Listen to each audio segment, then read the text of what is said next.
J'ai à mes côtés deux disrupteurs dans les méthodes de recrutement. À ma droite, tout d'abord, Nicolas Dodge, vous êtes le CEO du cabinet Work & You. La vingtaine de minutes que nous allons passer ensemble, nous allons présenter les nouveautés que vous apportez tous les deux sur le marché du recrutement et qui va faire du coup lien avec les problématiques que nous avons évoquées il y a quelques instants dans le domaine de l'industrie. Alors tout d'abord, vous, Nicolas, avec votre cabinet de recrutement, donc Work & You, vous mettez en place le recrutement prédictif. Alors concrètement, de quoi il s'agit ?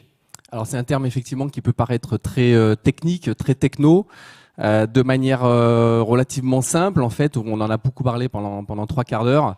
L'idée c'est vraiment de mettre en place toute une méthodologie pour évaluer la personnalité et les motivations des candidats, puisqu'on se rend compte aujourd'hui qu'il y a énormément de métiers qui deviennent de plus en plus pénuriques. Et l'idée c'est au travers de cette méthode d'aller chercher justement des personnalités. Puisque certains profils peuvent manquer de compétences en particulier. Et l'idée, c'est vraiment ça, c'est de mettre en place avec nos clients, avec les entreprises, cette méthode. Donc de manière concrète, c'est quoi ? C'est on va faire passer à l'ensemble de nos candidats des tests de personnalité et en parallèle, avec les entreprises, on va créer un profil de personnalité cible avec des traits de personnalité, que ça soit peut-être l'aspect relationnel pour des commerciaux, que ça soit l'aspect, la capacité à s'adapter, la capacité à oser. Et donc, on va créer ce profil cible avec nos clients et on va faire matcher les deux. C'est-à-dire qu'on va faire matcher le profil de personnalité du candidat avec le profil cible que l'on va créer. Et on va avoir un rapport de matching qui va être de 10%, de 30%, de 50%, de 90%. Et sur les soft skills, en fait, c'est ça ? Exactement. En fait, on fait vraiment un gros focus sur les soft skills. Alors, on met pas complètement de côté, j'aurais tendance à dire, les compétences, qu'on soit en phase. On va pas recruter. Pas la majorité de la note. Voilà, exactement. C'est pas la majorité de la note. On va pas recruter un boulanger sur un poste d'ingénieur en électricité, par exemple. Mais en tous les cas, voilà, on fait vraiment un gros focus de façon à s'assurer que le candidat qui est recruté, il soit bien en phase avec la culture de l'entreprise, avec les traits de personnalité liés au poste. Voilà, donc c'est toute une méthodologie qu'on a mis en place et qui aujourd'hui fonctionne. On reviendra du coup sur les taux d'insertion dans quelques instants. Alors, pour vous, du coup, Nicolas, quel est le taux de réussite, j'ai envie de dire quels sont les résultats de cette méthode de recrutement prédictif aujourd'hui ? Quel est le recul que vous avez ? Alors en fait, nous, on a un indicateur qui est est-ce qu'on va remplacer finalement le candidat pendant la période d'essai ou pas, et on se rend compte que, alors les chiffres au niveau national, le pourcentage de départ pendant la période d'essai, il est de 25%.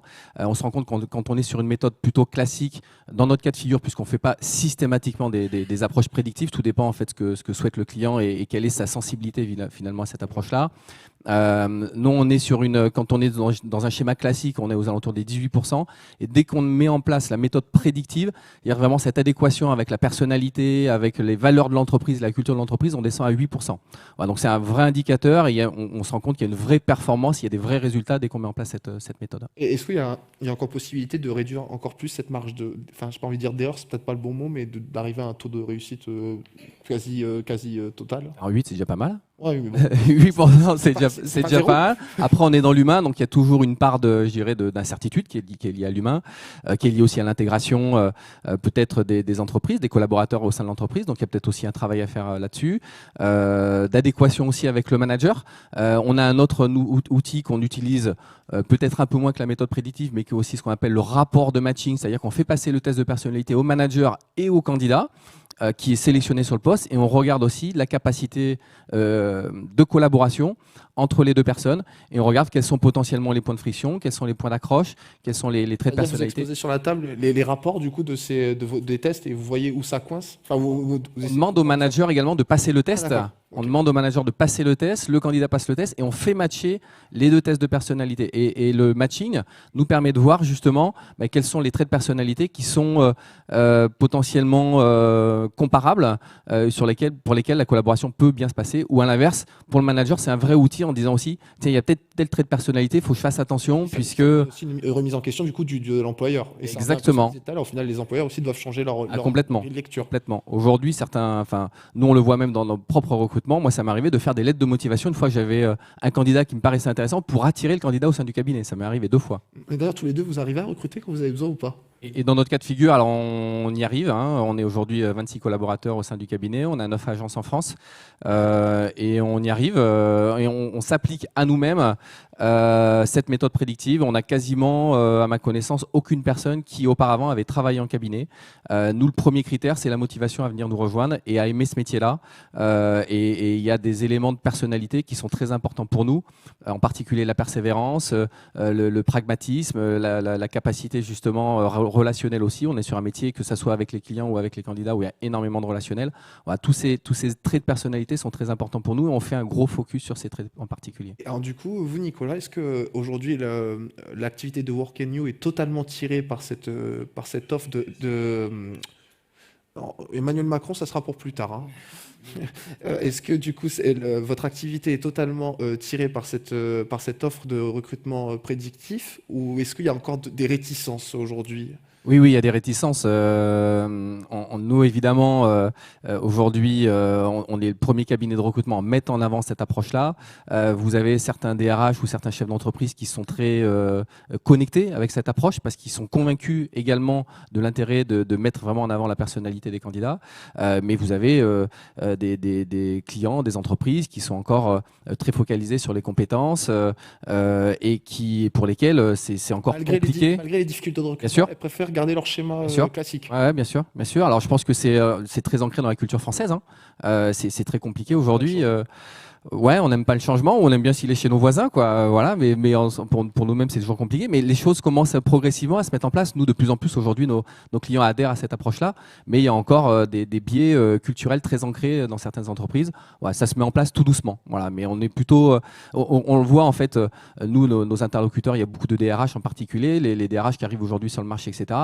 Il y a même quasiment même pas besoin de leur expliquer. Ils sont convaincus aujourd'hui de la démarche. En fait, le changement générationnel aussi favorise l'émergence de votre activité, mais aussi de en la particulier. vôtre, Ouais, ça peut être effectivement générationnel, mais il y a des gens qui sont. Il faut entre guillemets être en capacité aussi à remettre en question aussi ces processus. Et des fois, pour certaines entreprises, ça peut être compliqué. Très bien. Alors, Nicolas, aujourd'hui, est-ce que cette innovation et le recrutement prédictif est accélérateur dans l'activité de Work and You? Est-ce qu'il y a, depuis que vous l'avez mise en place, avant vous étiez un cabinet de recrutement classique, en tout cas vous utilisez des méthodes, on va dire, conventionnelles. Et du coup, est-ce qu'avec le recrutement prédictif, il y a eu une accélération de votre activité, du développement de votre réseau? Ce que vous disiez tout à l'heure, vous avez plusieurs agences dans le pays. Comment ça se passe? Oui, très clairement. On a fait, en 2020, on a fait à peu près 1 million d'euros de chiffre d'affaires. 2021, l'année dernière, on a fait 2 millions. Là, on est sur des perspectives pour faire à peu près 2,4 millions, 2,5 millions. On va faire normalement cette année entre 500 et 550 recrutements. Ouais, très clairement, il y a une évolution, alors qui est liée à la fois à notre volonté de nous développer, mais cette approche-là, aujourd'hui, elle est complètement en lien à la fois avec les nouvelles générations qui arrivent aujourd'hui. Ils ont besoin de sens, ils ont besoin de s'inscrire dans des entreprises qui sont aussi connectées avec cette approche-là. Et ça correspond complètement aujourd'hui au marché, ouais, très clairement. Et puis, en plus, voilà, le marché est en manque de bras, donc ça favorise un petit peu aussi. Et oui, quand vous avez des recrutements sur des profils très pénuriques où les compétences ne sont pas là, l'idée c'est effectivement de faire un focus beaucoup plus sur la personnalité, puis de dire, la difficulté aussi pour certaines entreprises, c'est de dire les compétences ne sont pas sur le candidat et sur le potentiel que je suis en train de recruter. Donc il faut aussi que moi, j'investisse du temps sur cette personne-là, avec le risque que la personne puisse partir, etc. Donc il y a aussi toute cette approche-là, entre guillemets, de sécuriser aussi l'entreprise pour qu'elle puisse aussi investir sur ce potentiel. Très bien, merci messieurs pour cette présentation de vos services innovants et encore merci d'avoir accepté l'invitation de la tribune.